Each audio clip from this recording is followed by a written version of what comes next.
Think of having two magnets with the same polarity. What happens when you try to bring them closer to each other? So the first reaction would cause a repulsion because these two regions of magnets have the same polarity, and same polarity will likely to result in a repulsion action because same polarity doesn't attract each other. And this will cause these two magnets to diverge away from a path of collision. So, just a question. Do you think the same principle is also true for electrons? The answer is an astounding yes. And that brings us to our topic for today, which is the VSEPR theory, or the valence shell electron pair repulsion theory. So this theory states, since electrons are negatively charged subatomic particles, when you try to bond them together in a molecule, they try to repulse each other and be as far as possible from each other because of the similar charges, which is negatively charged subatomic particles, and that will result to a repulsion and not an attraction between these electrons.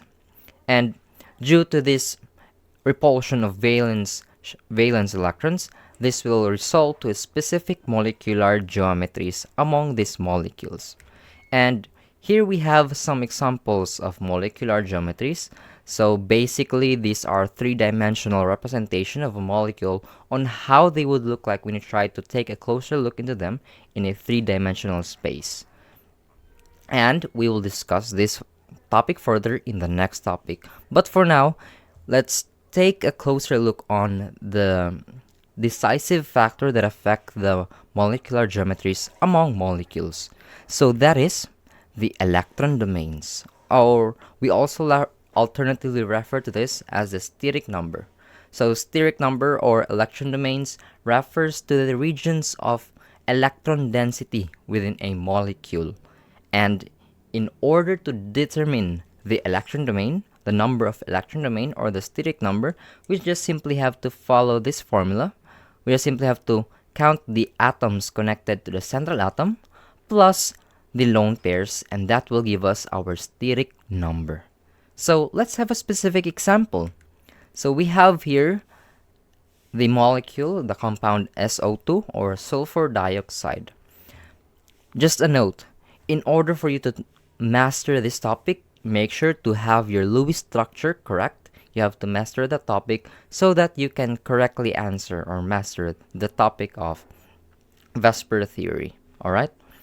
So, in our case of our sulfur dioxide, so the central atom is always the element or the atom that has the least number within a molecule. And in this case, we only have one sulfur, then two oxygen. So that gives our sulfur as our central atom.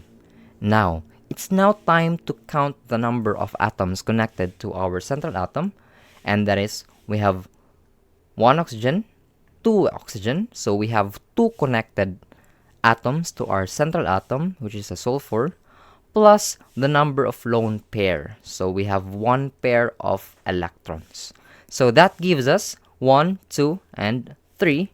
So we have our steric number of 3. Or basically, we have our sulfur has 3 regions of electron density within this molecule of sulfur dioxide.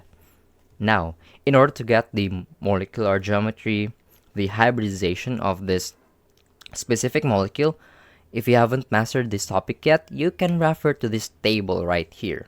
So this table shows us the different configurations, a different molecular geometry based on the electron domain or the steric number for each molecule. So in our example for sulfur dioxide, we have 3 electron domains and we have 1 lone pair. So based on this configuration, our sulfur dioxide has a bent molecular geometry with a 120-degree bond angle and an sp2 hybridization.